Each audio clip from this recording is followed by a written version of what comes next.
नमस्कार, आपण पाहत आहात पुणे लाईव्ह न्यूज. पाहुयात आज दिवसभरातील ठळक घडामोडी. महाळुंगे MIDC पोलिसांनी चोरट्याचा टी-शर्ट व त्याची चालण्याची लकब याच्या आधारे 4 महिने अथक प्रयत्न करून चोरट्याला जेरबंद केले.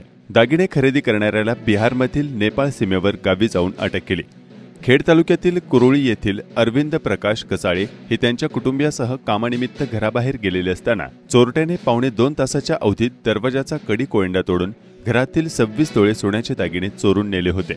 पोलिसांनी चोरट्याचा टी-शर्ट आणि त्याची चालण्याची लकब याच्या आधारे चोरट्याला जेरबंद केलाय. दागिने खरेदी करणाऱ्याला बिहारमधील नेपाळ सीमेवरील गावी जाऊन अटक केली असल्याची माहिती महाळुंगे पोलिसांनी दिली. टुल्लू कुमार रामू राऊत वय वर्ष 25 राहणार चिखली मूळ राहणार बिहार. बाळेश्वर प्रसाद नंदलाल साह वय वर्ष 45 राहणार बखरी खजुरी ढाका बिहार अशी अटक केलेल्यांची नावे आहेत. अरविंद कसाळे यांच्या घरी 29 सप्टेंबर 2024 रोजी घरफोडी झाली होती. महाळुंगे पोलिसांचे तपास पथक फिर्यादी यांच्या घराच्या परिसरात वावरणाऱ्या संशयित व्यक्तींविषयी माहिती प्राप्त करत होते. त्या दरम्यान फिर्यादी यांच्या घराच्या परिसरात एक व्यक्ती संशयितरित्या वावरत असताना सीसीटीव्ही फुटेजमध्ये आढळून आला.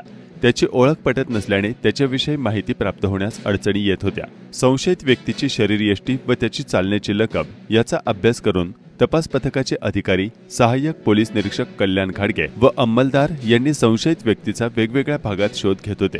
14 जानेवारी 2025 रोजी तपास पथकाचे अधिकारी स्पाईन रोड परिसरात त्यांना संशयित व्यक्तीप्रमाणे एक जण दिसून आला. त्यांनी त्याला ताब्यात घेतले. त्याच्याकडे चौकशी केल्यानंतर त्याने गुन्ह्याची कबुली दिली. गुन्ह्यातील चोरलेले दागिने त्याच्या मूळ गावी बिहारमधील मोतीहारी जिल्ह्यातील ढाका या गावी विकल्याचे सांगितले. त्यानुसार बिहार येथील नेपाळ सीमेवरील दुर्गम ठिकाणी घेऊन जाऊन दागिने खरेदी करणाऱ्यास ताब्यात घेऊन त्याच्याकडून चोरलेले 18 लाख रुपयांचे 26 तोळे सोन्याचे दागिने हस्तगत करण्यात आले आहेत. महाराष्ट्र लोकसेवा आयोगाची महाराष्ट्र गट ब सेवा संयुक्त पूर्व परीक्षा येत्या रविवारी 2 फेब्रुवारी 2025 रोजी घेण्यात येणार आहे. या परीक्षेपूर्वी नाशिक पुणे येथील विद्यार्थ्यांना फोन करून 40 लाखांच्या बदल्यात परीक्षेची प्रश्नपत्रिका आणि अँसर की विद्यार्थ्यांना देतो असे सांगून फोन करणाऱ्या दोघांना खंडणी विरोधी पथकानं चाकणमधील महाळुंगे MIDC भागातून पकडले आहे. दीपक दयाराम गायधणे वय वर्ष 26 राहणार चाकण मूळ राहणार भंडारा आणि सुमित कैलास जाधव वय वर्ष 23 राहणार चाकण मूळ राहणार नांदगाव जिल्हा नाशिक अशी अटक केलेल्यांची नावे आहेत. त्यांच्याकडे केलेल्या तपासामधून त्यांना योगेश सुरेंद्र वाघमारे राहणार भंडारा याने नाशिक येथील 24 उमेदवारांची यादी दिली होती. त्या यादीमधील नांदगाव जिल्हा नाशिक येथील 2 विद्यार्थ्यांना फोन कॉल केले असल्याचे निष्पन्न झाले. याबाबत महाराष्ट्र लोकसेवा आयोगाचे सचिव डॉ. सुवर्णा खरात यांनी बंड गार्डन पोलीस ठाण्यात फिर्याद दिली आहे. MPSCच्या वतीने सचिव खरात यांनी फिर्याद दिली. खंडणी विरोधी पथकानं फोन कॉल करणाऱ्या दोघांना चाकण येथून अटक केली असल्याचं वरिष्ठ पोलीस अधिकाऱ्यांनी सांगितलं आहे. आयोगाकडून प्राप्त झालेल्या माहितीनुसार त्यांच्याकडे काही उमेदवारांनी तक्रार केली होती आणि त्याचबरोबर पुण्यातल्या काही वर्तमानपत्रांनी सुद्धा याच्याबाबत दखल घेऊन काही बातमी छापलेली होती आणि त्या तक्रारीवरनं एकंदरीत असं दिसून येत होतं की काही आयोगाच्या उमेदवारांना पैसे जर तुम्ही आम्हाला दिले तर आम्ही तुम्हाला प्रश्नपत्रिका पुरवू अशा प्रकारचं आमिष दाखवून त्यांच्याकडून पैशाची मागणी झाल्याबाबतची ती तक्रार प्राप्त होती. ते जे काही फोन कॉल्स होते त्या फोन कॉल्सच्या माध्यमातून त्यांच्यापर्यंत काही लोक अज्ञात लोक पोहोचून हे सगळं करत होते अशा बाबत आम्हाला माहिती प्राप्त झालेली. त्या माहितीच्या अधिक सखोल चौकशीमध्ये शोधामध्ये त्या स्रोतापर्यंत ज्यांनी कॉल केले होते त्या आरोपींपर्यंत आम्ही पोहोचू शकलो. पोहोचल्यानंतर त्याच्याबाबतची थोडीशी इत्थंभूत माहिती मिळाल्यानंतर आयोगाने आमच्याकडे काल रात्री बंड गार्डन पोलीस स्टेशन या ठिकाणी CR नंबर 39/25 भारतीय न्याय संहिता 62 318 4 353 1 ब आणि महाराष्ट्र स्पर्धा परीक्षा कायदा कलम 315/4 अनुषंगाने गुन्हा दाखल केलेला आहे. आणि यामध्ये आम्ही दीपक गायधने व सुमित जाधव हे 2 आरोपी चाकण परिसरातून ते काम करत असलेल्या त्यांच्या ठिकाणावरनं त्यांना चौकशीसाठी ताब्यात घेऊन पुढे त्यांना काल अरेस्ट केलेलं आहे. त्यांना अटक केलेली आहे आणि माननीय न्यायालयाच्या समोर पोलीस कोठडीसाठी सादर केलेला आहे. यामध्ये अधिक सखोल तपास जेव्हा चालू होता त्यावेळी असं निदर्शनास आलेलं की या दोघांच्या संपर्कामध्ये योगेश वाघमारे नामक इसम हा नागपूरचा राहणारा इसम होता आणि कालच्याच दिवसामध्ये आम्ही नागपूर क्राईम ब्रांच यांची मदत घेऊन या योगेश वाघमारे या इसमाला सुद्धा त्या ठिकाणी ताब्यात घेतले. आपली टीम त्याला आता ताब्यात घेऊन पुढील प्रक्रियेसाठी या ठिकाणी येत आहे. जी काही माहिती प्राप्त झाली आहे, ज्या काही चौकशा झाल्यात, आसपासच्या लोकांच्या ज्या काही इंट्रोगेशन झालेले आहेत, त्यांचे जे काही डिसेस आहेत त्याची जी काही पाहणी असेल किंवा जी काही आपल्याला आतापर्यंतची माहिती मिळालेली आहे, प्राथमिक माहिती जी आहे, झालेला जो त्याच्या अनुषंगाने तरी सद्यस्थितीमध्ये असं दिसतंय की यामध्ये कुठल्याही प्रकारचे प्रश्नपत्रिकेचा संच किंवा अशा प्रकारची कुठली गोष्ट सध्या तरी आम्हाला कुठल्याही प्रकारची आढळून आलेली नाही. या मुलांपर्यंत ते कशा पद्धतीने पोहोचले, कारण आजकाल प्रत्येक जण कुठं ना कुठं तरी आपला क्रमांक, आपलं नाव देत असतो. याबाबतची अधिक सखोल चौकशी, तपास चालू आहे आणि तपासाअंती आपल्याला ते देखील सगळं जे आहे त्याच्याबद्दलचं एक सुस्पष्ट असं चित्र आपल्याला दिसायला मिळणार आहे. सद्यस्थितीमध्ये या 3 आरोपींव्यतिरिक्त इतरही काही लोकांचा याच्यामध्ये सहभाग असू शकतो. याच्याबाबत सुद्धा तपास चालू आहे आणि लवकरच याच्याबाबत देखील आपल्याला माहिती देण्यात येईल. परंतु महत्वाचा सांगायचा विषय, अद्याप पावेतो झालेल्या या तपासामध्ये आम्हाला पेपर फुटल्याबाबत कुठल्याही प्रकारची गोष्ट आता तरी निदर्शनास आलेली नाही. या लोकांच्या नावांबाबत जी संभ्रमावस्था आहे की कुठून आले, कसे आले, यांच्यापर्यंत कसे पोहोचले, त्याचा आम्ही सखोल तपास करत आहोत आणि त्याचबरोबर याच्या पाठीमागे अजून कोण कोण अशा प्रकारचे उपद्रवी लोक आहेत याच्याबद्दल देखील आम्ही माहिती घेत आहोत. चाकण औद्योगिक भागात चोरट्यांचा वावर वाढला आहे.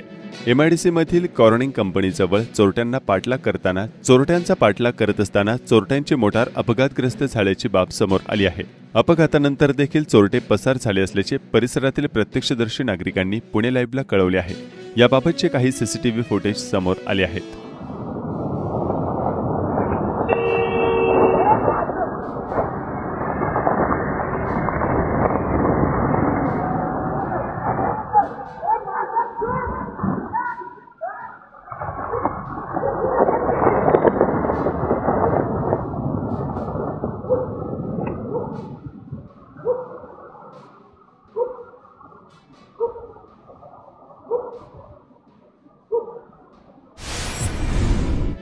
शनिवारी 1 फेब्रुवारी 2025 रोजी माघी गणेश जयंतीनिमित्त खेड तालुक्यात गणपती बाप्पा मोरयाच्या गजरात गणपती मंदिरात श्री गणेशाच्या दर्शनासाठी भाविकांनी गर्दी केली होती. गावोगावी गणपती मंदिरात धार्मिक विधीसह भजन कीर्तनासह अन्नप्रसादाचे वाटप करून गणेश जयंती साजरी करण्यात आली. खेड तालुक्यात महसूल विभागाच्या वतीने शासनाने सुरू केलेल्या ॲग्री स्टँग योजनेअंतर्गत शेतकऱ्यांसाठी ॲग्री फार्मर ID कार्ड काढण्यासाठी शनिवारी आयोजित करण्यात आलेल्या शिबिराला शेतकऱ्यांनी उत्स्फूर्त प्रतिसाद देऊन गर्दी केली होती. खेड कृषी उत्पन्न बाजार समितीच्या चाकण येथील महात्मा फुले मार्केटमध्ये शनिवारी 1 फेब्रुवारी रोजी कांद्याची आवक किंचित घटली. कांद्याला 2500 ते 2700 रुपये दर मिळाल्याचे बाजार समिती प्रशासनाकडून सांगण्यात आले. खेड तालुक्यातील सर्वच गणेश मंडळांनी शनिवारी 1 फेब्रुवारी रोजी गणेश जयंतीनिमित्त विविध उपक्रमांचं आयोजन केलं होतं. चाकण येथील माणिक चौकातील आझाद हिंद मित्र मंडळानं गणेश जयंतीनिमित्त रक्तदान शिबिर आयोजित केलं होतं. चाकण येथील बाजारपेठ समस्त बालवीर मंडळ नेहरू चौक या ठिकाणी गणेश जयंतीनिमित्त स्वर्गीय राजेंद्र यशवंत वाडेकर यांच्या स्मरणार्थ महाप्रसादाचं आयोजन केलं होतं. चाकण कडाचीवाडी येथील गणेश मंदिर या ठिकाणी भाविकांनी गणेश जयंतीनिमित्त दर्शनाचा लाभ घेतला. कुरोळी परिसरातील शेतकऱ्यांसाठी शेतकरी ओळखपत्र फार्मर ID काढण्यासाठी आळंदी मंडलाधिकारी कार्यालयाकडून कुरोळी ग्रामपंचायतीच्या सभागृहामध्ये शिबिर आयोजित करण्यात आलं होतं. यावेळी परिसरातील शेतकरी मोठ्या संख्येने उपस्थित होते. आळंदी, मरकळ, सोळू, दानोरे, चिंबळी, केळगाव, कुरोळी, मोई, निगोजे, पिंपळगाव, गोलेगाव या एकूण 12 गावांमध्ये आमचं ॲग्री स्टॅगचं कामकाज चालू आहे. शिवसेना प्रमुख स्वर्गीय बाळासाहेब ठाकरे यांच्या जयंतीनिमित्त अहिरे या ठिकाणी वायफाय सुविधा आणि विद्यार्थ्यांना वस्तूंचं वाटप करण्यात आलं. निगोजे तालुका खेड येथील शिंदे वस्तीजवळील इंद्रायणी नदीवरील शेतीपंपासाठी असलेल्या ट्रान्सफॉर्मरची चोरी झाली असून त्यातील तांब्याच्या तारांची चोरी केली आहे. भारतीय जनता पार्टी सदस्य अभियान अंतर्गत महाराष्ट्र भाजपा प्रदेश सचिव युवा मोर्चा प्रिया नारायणराव पवार यांनी खेड तालुक्यातून पक्षाला प्राथमिक 1000 सदस्य नोंदणी केल्याबद्दल महसूल मंत्री तथा प्रदेशाध्यक्ष चंद्रशेखर बावनकुळे आणि तालुक्यातील पदाधिकाऱ्यांनी त्यांचं अभिनंदन केलंय. खेड तालुक्यात हत्ती गवत दिसल्यानं पशुधनाची प्रजनन क्षमता कमी होत असल्याचं शेतकरी सांगतात. याबाबत नेमकी वस्तुस्थिती काय आहे आणि याबाबत पशुपालक शेतकऱ्यांनी काय सांगितलंय जाणून घेऊयात. पोस्ट ज्ञानेश्वर जरे आज संकरित ज्या गाय शेतकऱ्यांकडे आहे, दूध व्यवसायाच्या माध्यमातून गेले 2 वर्षे गाया डॉक्टरकडून किती वेळा 4-4, 5-5, 10 वेळा लावायला झाल्या तरी गाय काय लागत नाही. तर याच्यावरती डॉक्टरांनी असं संशोधन केलं आहे की बा तुम्ही शेतकरी हत्ती गावात चारताय, याच्यामुळं गाय काय लागत नाही. मग डॉक्टरांनी जे संशोधन केलं आहे बा हत्ती गावतामुळं गाय लागत नाही. मग आता शेतकऱ्यांनी शेतकऱ्यांनी चारा तरी काय चारायचा असा एक सगळ्या दूध व्यवसायिकांना प्रश्न आहे हा. तर प्रत्येक वेळेला गाय लावायचे म्हणले की 200, 250, 300 रुपये जातात. एक गायला साधारणपणे जर वर्षामध्ये आपण 10 वेळा जर लावली तर पैसे जातात किती शेतकऱ्याचं? जेव्हा असा प्रश्न शेतकऱ्यांपुढं हा प्रश्न उभा राहिलेला आहे. तर याच्यामध्ये शेतकऱ्यांच्या ज्या अडचणी आहे ह्या गायांच्याबद्दल, तर सरकारने काहीतरी याच्यावरती नियोजन करावा किंवा काहीतरी याला पर्याय काढला पाहिजे. जेव्हा आता नाही पूर्वी जे गाय जी लावत होती ते गोऱ्यांपासून लागत होते, त्या टायमाला गाया लागत होत्या. पण आता गोरी कुणी पाळीत नाही आणि ते गुरी नसल्यामुळे आता जे इंजेक्शन निघाले त्या इंजेक्शनपासून काय गाया लागत नाही. खेड तालुक्याचे आमदार बाबाजी काळे यांनी जिल्हा नियोजन समितीच्या बैठकीत चाकण नगर परिषद हद्दीतील संग्रामदुर्ग किल्ला आणि एकात्मिक विकास आराखडा तसंच अन्य महत्त्वाच्या प्रश्नांवर पालकमंत्री अजित पवार यांना सविस्तर निवेदन दिले. याबाबत आमदार काळे यांनी काय सांगितलंय पाहूयात. जिल्हा नियोजनच्या मीटिंगमध्ये पालकमंत्री आदरणीय अजितदादा पवार साहेब यांच्याकडे काल मी रायगड व पुणे जिल्ह्यातील नेरळ, वांद्रे, पाईट, शिरोली, पाबळ, मलटण, शिरूर या रस्त्याचे चौपदरीकरण एकूण लांबी 135.771 किलोमीटर करण्यास तातडीनं मान्यता द्यावी म्हणून त्या ठिकाणी पत्रव्यवहार केलेला आहे. तसेच पुणे जिल्ह्यातील डेणे तालुका खेड ग्रामीण रुग्णालयाऐवजी आदिवासी डोंगरी भाग म्हणून विशेष बाबांतर्गत 50 खाटांचे उपजिल्हा रुग्णालय मंजूर व्हावे असाही एक पत्र त्या ठिकाणी केले. आणि आदिवासी विभागाच्या चर्चेच्या दरम्यान यासाठी निधीची उपलब्धता भविष्यात होऊ शकते असंही संबंधित अधिकाऱ्यांनी त्या ठिकाणी चर्चेतून घडून आणलं. त्याचबरोबर चाकणच्या संग्रामदुर्ग किल्ल्याचा विकास आराखडा तयार करून जतन व संवर्धन करण्याबाबत आणि मोठ्या प्रमाणामध्ये 250 ते 300 कोटीचा निधी त्या ठिकाणी मिळावा म्हणून आग्रही मागणी पत्राद्वारे दादांकडे केलेली आहे. अशा पद्धतीनं जे दुर्लक्षित प्रश्न आहेत परंतु खूप गरजेचे आहेत अशा विषयांना वाचा फोडण्याचं काम केलेलं आहे. त्या संदर्भात येत्या 8-15 दिवसामध्ये पुन्हा संपर्क करून त्यावर योग्य तो पाठपुरावा करून या सर्व गोष्टी पार पडतील अशी माझी अपेक्षा आहे. खेड तालुक्यातील पाईट गावाची कुमारी सारिका शिंगारे हिने उत्तराखंड येथील 38व्या राष्ट्रीय क्रीडा स्पर्धेत वेटलिफ्टिंगमध्ये महिलांचा 49 किलो गटात रौप्य पदक मिळवलंय आणि या यशाबद्दल तिचे सर्व स्तरातून कौतुक होत आहे. साहेबरावजी बुट्टे पाटील स्मृती व्याख्यानमालेत आज प्रसिद्ध साहित्यिक डॉक्टर श्रीपाल सबनीस यांनी भारतीय स्वातंत्र्य आणि देशाचे भवितव्य या विषयावर विद्यार्थ्यांना मार्गदर्शन केले. आणि म्हणूनच पालक हा मुख्य जबाबदार आहे. पहिला घटक पालक आहे. पालकांनी आपला सुधार केला पाहिजे. पालकांचा अभ्यास, पालकांचा इतिहास, पालकांच्या स्वातंत्र्याची चळवळीचा संबंध सूक्ष्म अभ्यास जर नसेल तर मग भविष्य चांगलं घडणार नाही. आणि म्हणून स्वातंत्र्याच्या लढ्यामध्ये, स्वातंत्र्याच्या इतिहासामध्ये जेवढं योगदान महात्मा गांधीचं आहे, जेवढं योगदान सुभाषचंद्रांचं आहे, जेवढं योगदान भगतसिंगाचं आहे, जेवढं योगदान राजगुरू सुखदेवांचं आहे, जेवढं बाबू गेनूचं आहे, जेवढं सावरकरांचं आहे, हिंसक लढा, आंबेडकर वादाचा लढा, सर्व मान्यवर देशभक्तांचा लढा, या सगळ्यांची ताकद एकत्र आली आणि मग 1947ला गांधीच्या काँग्रेसला हे यश मिळालं. कारण गांधीची काँग्रेस सर्व प्रवाहाचं नेतृत्व करत होती, समृद्ध नेतृत्व करत होती. समाज सुधारण्याचा प्रयत्न, दलित उद्धाराचा प्रयत्न गांधींनी केलेला आहे. त्याचबरोबर दारूबंदीचा प्रयत्न गांधींनी केला. हिंदू मुस्लिम ऐक्याचा प्रश्न महात्मा गांधीच्या काळामध्ये जेवढा भयानक होता त्याच्यापेक्षा अनेक पटीनं आज गुणाकारात वाढल्याचं आम्हाला दिसतं. दलित आणि हिंदूच्या ऐक्याचा प्रश्न स्वातंत्र्याच्या नंतरच्या काळामध्ये अधिक बेचिराग झालेला आम्हाला दिसतो.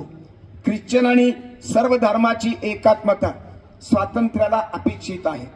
सर्व धर्म समभावाची भूमिका आम्ही गेल्या 70-75 वर्षाच्या काळात किती प्रमाणात शिकलो आणि किती प्रमाणात गमावलो या बाबतीचा आलेख आणि गणित अत्यंत चुकीचं आमच्या लक्षात आलेलं आहे।